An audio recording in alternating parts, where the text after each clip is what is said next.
اندھیری رات، خاموش آسمان، مگر اس خاموشی کے پردے کے پیچھے ایک ایسی رات چھپی ہے جس کی قدر خود اللہ تعالی نے بیان فرمائی۔ ایک رات جو 1000 مہینوں سے بہتر ہے، ایک رات جس میں زمین اور آسمان کے درمیان فیصلے اترتے ہیں، یہ ہے لیلۃ القدر، وہ رات جس کا ذکر اللہ تعالی نے مکمل صورت میں کیا، سورۃ القدر۔ اللہ تعالی فرماتے ہیں، بے شک ہم نے اس قرآن کو لیلۃ القدر میں نازل کیا، اور تم کیا جانو کہ لیلۃ القدر کیا ہے؟ لیلۃ القدر 1000 مہینوں سے بہتر ہے۔ اس میں فرشتے اور روح اپنے رب کے حکم سے ہر کام کے ساتھ نازل ہوتے ہیں۔ یہ رات سراسر سلامتی ہے طلوع فجر تک۔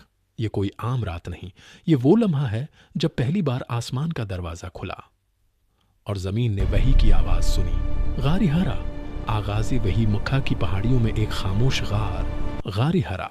یہاں تنہائی میں عبادت میں مشغول تھے نبی آخر الزمان صلی اللہ علیہ وسلم۔ پھر وہ لمحہ آیا جس نے تاریخ کا رخ بدل دیا۔ صحیح بخاری کی روایت کے مطابق حضرت عائشہ رضی اللہ عنہا بیان کرتی ہیں کہ سب سے پہلی وہی سچے خوابوں کی صورت میں آئی، پھر آپ صلی اللہ علیہ وسلم کو تنہائی محبوب ہو گئی اور آپ غار حرا میں عبادت کرتے۔ پھر اچانک حضرت جبرائیل علیہ السلام تشریف لائے۔ انہوں نے فرمایا، اقرا، پڑھیے، اور اسی رات قرآن کی پہلی آیات نازل ہوئی۔ اقرا باسم ربک الذی خلق، یہی تھی لیلۃ القدر، وہ رات جب قرآن کا نزول شروع ہوا۔ قرآن کا نزول ایک عظیم منصوبہ اللہ تعالی نے فرمایا، انا انزلناہ فی لیلۃ مبارکہ، سورۃ الدخان، ہم نے اسے ایک بابرکت رات میں نازل کیا۔ مفسرین کے مطابق یہ رات لیلۃ القدر ہے۔ اسی رات قرآن لوح محفوظ سے آسمانی دنیا پر نازل کیا گیا اور پھر 23 سال میں تدریجاً نازل ہوتا رہا۔ یہ منصوبہ انسانیت کی ہدایت کے لیے تھا۔ 1000 مہینوں سے بہتر کیوں؟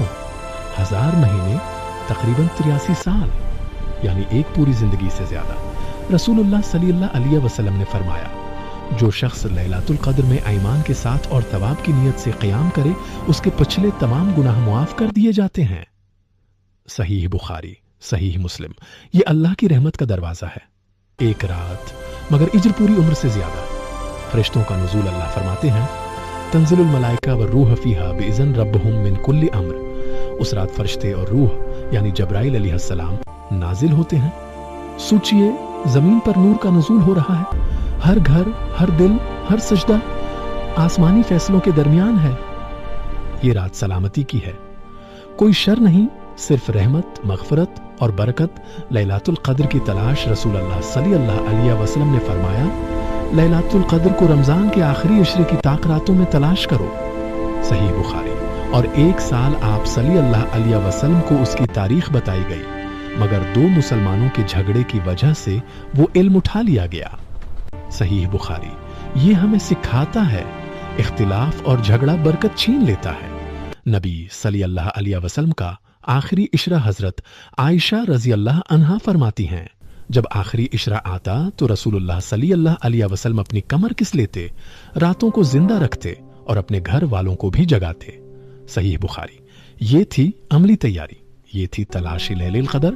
وہ دعا جو سکھائی گئی، حضرت عائشہ رضی اللہ عنہا نے پوچھا، یا رسول اللہ، اگر مجھے لیلۃ القدر مل جائے تو کیا دعا پڑھوں؟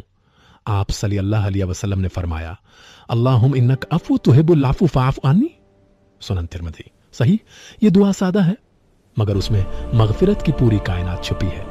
تقدیر کے فیصلے سورۃ الدخان میں آیا ہے، فیہا یفرق کل امر حکیم۔ اس رات ہر حکمت والا فیصلہ لکھ دیا جاتا ہے۔ زندگی، موت، رزق، آزمائشیں۔ یہ رات صرف عبادت کی نہیں، تقدیر کی بھی رات ہے۔ ایک امت کے لیے تحفہ باز روایات میں آتا ہے کہ سابقہ امتوں کی عمریں طویل تھیں۔ اللہ نے امت محمدیہ کو لیلۃ القدر عطا فرمائی تاکہ مختصر عمر میں بھی عظیم اجر حاصل ہو۔ یہ اللہ کی خصوصی رحمت ہے۔ اختتامیہ، لیلۃ القدر صرف ایک تاریخ نہیں، یہ ایک موقع ہے، یہ ایک دروازہ ہے۔ یہ وہ لمحہ ہے جب آسمان زمین کے قریب آ جاتا ہے، جب بندہ اپنے رب کے قریب ہو جاتا ہے۔ سوال یہ نہیں کہ لیلۃ القدر کب ہے، سوال یہ ہے کیا ہم اس کے لیے تیار ہیں، کیا ہمارے دل بیدار ہیں؟ کیونکہ وہ رات آتی ہے خاموشی سے مگر بدل دیتی ہے تقدیریں۔ لیلۃ القدر برکتوں کی رات، رحمتوں کی رات، معافی کی رات، خواہشوں کی رات، دعاؤں کی رات۔ یا اللہ ہم سب کی جائز دعاؤں کو قبول فرما، آمین۔ اور اسلامک وقیو کے لیے امیزنگ اسلام چینل کو لائک کرے، سبسکرائب کرے اور شیئر کرے۔ اللہ حافظ۔